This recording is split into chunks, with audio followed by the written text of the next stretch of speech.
there, my name is Kelly Dale with Off the Beaded Path beadstore.com. I have a studio / warehouse location in Forest City, North Carolina, and you can always find me at Off the Beaded Path beadstore.com. Thanks so much for joining me today because we're going to make an easy peasy, quick results bracelet today. I showed you how to make this bracelet back in 2019 using chevron beads. I showed you again in 2021 or 2022 with the mini chevron beads. And today I'm showing you with the wave beads. Wave beads are one of the newest beads on the market. They're put out by the Beadsmith Company. Potomac Beads also has a version of this. They were the original ones to come out with it. It's called a Storm Duo. Both of those are going to work for this project. Really, any two-hole bead is going to work for this project. Back, I believe, last year, Joe Wiseman did a version of this with Super Duo beads. I mean, any two-hole bead that you have in your stash is going to work great probably for this project. You're also going to need some size 11 seed beads, as well as needle, thread, clasp, and jump rings to go along with it. Now in today's video, I'm going to be using the wave bead in the crystal violet rainbow. It has this beautiful kind of magenta and deep purple and copper and bronze look to it, along with a size 11 champagne Mayuki seed bead, but you can use anything, like I said, for this project. I'm going to go ahead and thread my needle with a couple of yards of thread. If you're going to make a single bracelet like this one here, this one took about 2 yards of thread because not only do I go through it, but I go through it again to reinforce it. So in today's video, I'm actually going to make a wrap bracelet with 3 wraps. So I will probably have to add thread at some point throughout my project, but I'm still going to start around that 2-yard thread line. So let's go ahead and get our needle threaded and let's get started. So the first thing you want to do is head over to offthebeadedpathbeadstore.com and grab your free pattern for this project. Super easy project today, and I think you're going to love it. Now, here's what we need to know about the wave beads, and I've made sure to put this on the instructions for you. It's a 7 by 2.5, and they say it is 3.75 if you lay it flat. The Potomac beads are dubbed at the same size. They look a little different. They're more flat on each side. You can use, like I said earlier, you can use either one or anything that you have in your stash. The thing you need to know with the wave bead, because of its shape, and I blew up a picture here so that you can see. When we thread our needle on and we get ready, you'll see here that, of course, our wave bead has a wave shape. It does matter how you thread these on. When we start in the beginning, we are going to be threading on, if you look here, we're going to be threading on the wave side. So we're going to be threading through this hole right here. So if you look, and I'm going to try and zoom in a little bit so that you can see here what I mean. You see that I have that wave shape, and I'm going through, I would say, like where it comes to the little tapered point here. So I'm not going through the hump, I'm going underneath the hump, if that makes sense. If you don't, it does make a difference. And you'll see here in the pattern on number 2, I actually got all the way to the end. I was doing really good. I got all the way to the end, and I looked, in about 8 or 9 beads from the beginning, you see here, they end up being opposite ways. So what happens is you don't have room to put your bead into place. So it's really important that you pay attention and you thread all the beads on the exact same way. So if you see something like this, you're going to need to take your stop bead off or whatever and fix it, because it does make a difference in your pattern. So to start out, I've got my needle threaded, and I'm going to put a stop bead on there. I'm going to leave myself about an 8 to 12 inch tail thread. The reason I want to leave this is I need enough to put some half hitch knots in my piece and be comfortable working with it and tying that off. So I have a stop bead on, and now I'm just going to start threading my beads on. So I'm going to, again, make sure that I'm threading the beads on in that correct manner. So I put on one bead and a seed bead, and then one bead, and it does get easier because you almost are able to recognize it on the mat as you work. So when I drop these now, you can see how they lay identical, and that's what you want.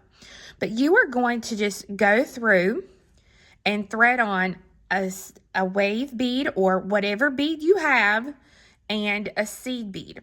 Just make sure that as you add these beads and whatever bead that you're using, again, check them and check the second hole of your bead to make sure that you are good to go. And we will just continue to pick up our beads. Now, I will tell you, let me grab a little roller here. So 1 inch of completed beadwork is going to be about 2, 4, 6, 8. It's going to be about 8 wave beads. So that's going to take about 1 inch. So that'll help you kind of decide how many wave beads you're going to need for the length of your piece. But you're going to keep going just like this until you reach that length. Now, make sure to leave yourself about 3/4 of an inch to 1 inch for your clasp, and then just pick up your beads. So now that you are all the way to the end of the length that you want for your bracelet, now we're going to make this little loop here on the end for our clasp. Now, if you want to go ahead and permanently attach the clasp here, you can definitely do that. I don't. I like to use an oval jump ring, because the oval is a little bit thicker, and you see here the cut is on the side rather than on, just around the top or the bottom, whatever. So I really, really like this type jump ring to attach my clasp. So completely up to you. If you're going to add the clasp, I would probably pick up 2 11s, my clasp, and 2 11s. I'm not going to do that. Like I said, I'm going to attach my clasp later, so I'm just going to pick up 4 11s.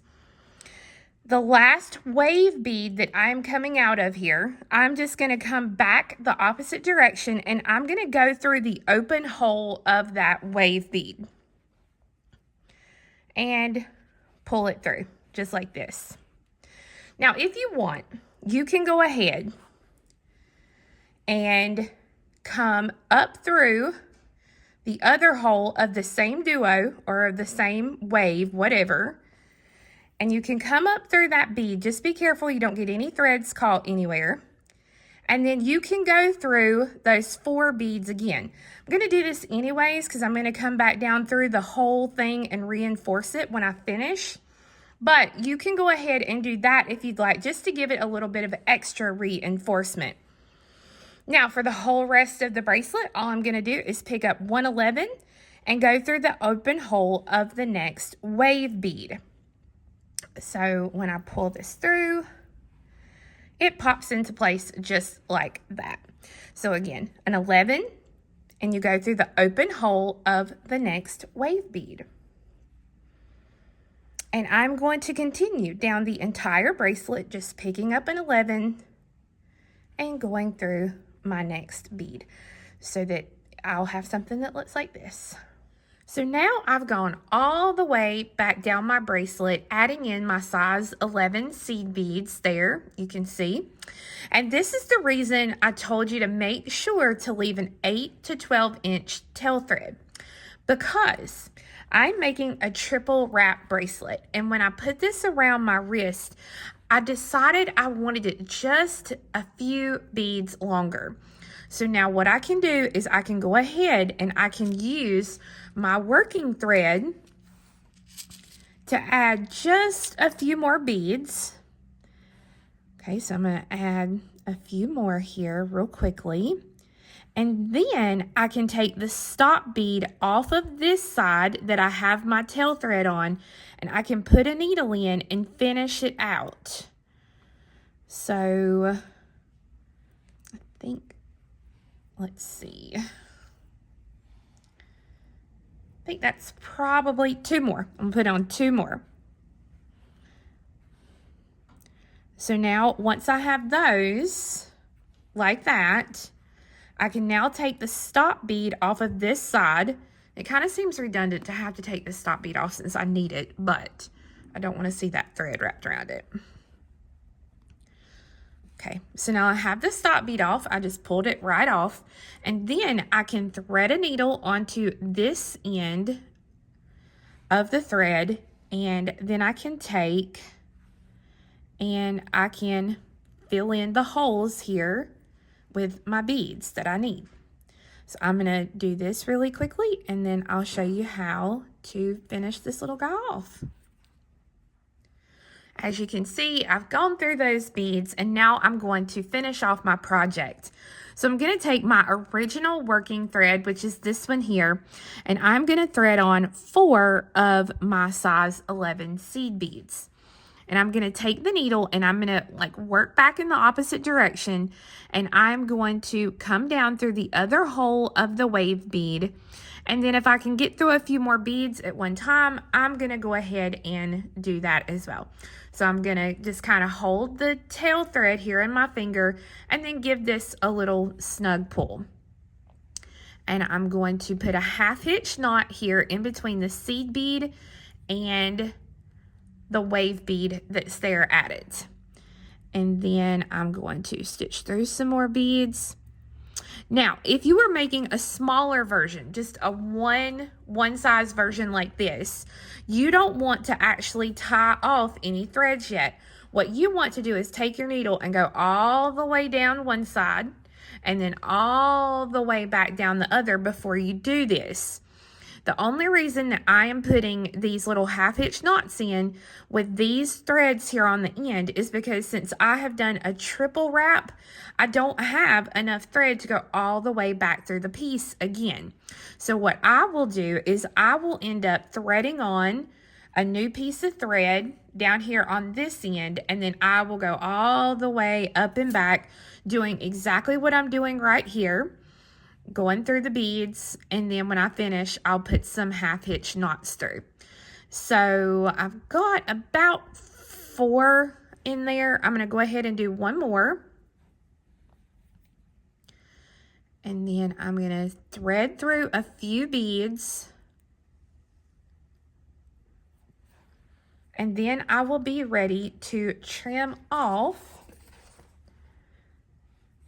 that thread. So now I'm going to take my tail thread that I had, and I'm going to do the same thing I just did with the other. So I'm going to work in the opposite direction. So I'm going on the other side here of the piece. And then again, if normally with this little tail, all I would be doing is stitching through and tying this off. So it's completely up to you how you do it, but it's just good to have that extra little bit of tail thread here because you see I ended up needing it for my wrap bracelet. So it's always good to leave that little bit of extra tail when you're doing something like this. So I'm going to go through and I'm going to do this, and then I'm going to show you how I would actually add thread on my project to do my reinforcement. So the important thing that I'm going to do before I add my thread is I am leaving this short tail thread, since I've got it tied off, I'm leaving that just for a minute so that way I don't forget which side I finished on. Because if you cut it off and then you drop it or you pick it up, whatever, you can tend to forget. So that's just a little tip. I have a new piece of thread added here with my 2 yards. And I'm going to put on a stop bead. And again, I'm going to leave myself a long enough stop bead, about 8 inches, that I can go back and zip down to tie off. Now, with that stop bead in place, I'm going to pick a spot. So I'm going to pick right here between my 2 beads. And then I am going to just start working just like I normally would. All right, so and this side is going to be, you're going to have to be patient as you go through and you reinforce, because some holes are not perfectly aligned, but it's very important that you do this, especially for me, because I know that I'm going to wear this bracelet a good bit because I am in love with this color on this wave bead, so I'm going to make sure that I take my time and I go through and I do this reinforcement. So that way, if any of these beads have any sort of sharp edge to them, I know that my thread won't break. So I'm going to go down one side and back up the other side, and then I will tie both threads off just like I did a few minutes ago. Once you get your piece reinforced and the thread done off, then you're ready to attach the clasp. As you can see here, I'm going to be using a magnetic clasp today. This is from Tierra Cast, but you can use any type clasp. As you can see here on this bracelet, I have used a toggle, so you can use whatever you prefer. I really, really like using, again, these oval jump rings. They have a slit in the side and they're a little bit thicker than your normal jump ring. So I'm just going to thread. It's opened and closed in the same way. So I'm just going to thread on my first piece and thread it through my section here. Let me get this off. It's a little bit easier if you're not using a magnetic clasp.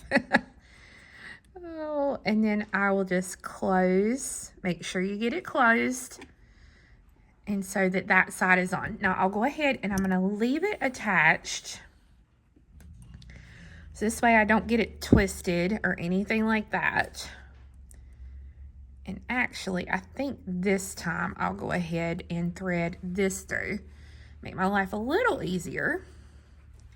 And then I'll grab a hold and put this side on so that now you have your clasp attached to the bracelet.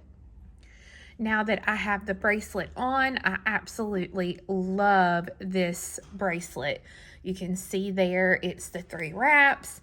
It looks really, really, really nice. So if you wanted a 2 wrap, that would be like what a 2 wrap would look like, or a single. So you really can play with this and have a lot of fun with this pattern. So friends, I hope you enjoyed learning how to make this easy wave bracelet today. And like I said, if you don't have any wave beads, you can definitely use some of your 2-hole beads that you already have in your stash. Now, I do have the wave beads available on my website, as well as that free pattern for this project at offthebeadedpathbeadstore.com. If you look right below me here in the description box, you will see a direct link to those wave beads. I currently have all the colors that they currently make of this bead. This is a newer bead, so they don't have a ton of colors yet. But don't worry, friends. I'm sure they'll come out with a million colors of these. And Potomac also has that Storm Duo. So if you like the look of the Storm Duos, use those or grab some from potomacbeads.com. I hope you guys have a great week. Make sure to come back next week, because remember that autumn wrap bracelet I taught you just a couple of weeks ago on the channel? Well, I'm going to teach you how to make some fun little slider beads to go on those, and I'm going to teach you how to make some little things to go on it to stop your beads from sliding around if you don't want them to slide around. And the cool thing is, this pattern is going to be one that you're going to get as a freebie on Free Shipping Friday for the month of April 2023. So make sure to come back next week to watch that video to learn how to make these slider beads and learn how you can get the pattern completely for free into one of your packages on Free Shipping Friday. So I hope you guys have a great week. We'll see you again next time. Bye-bye.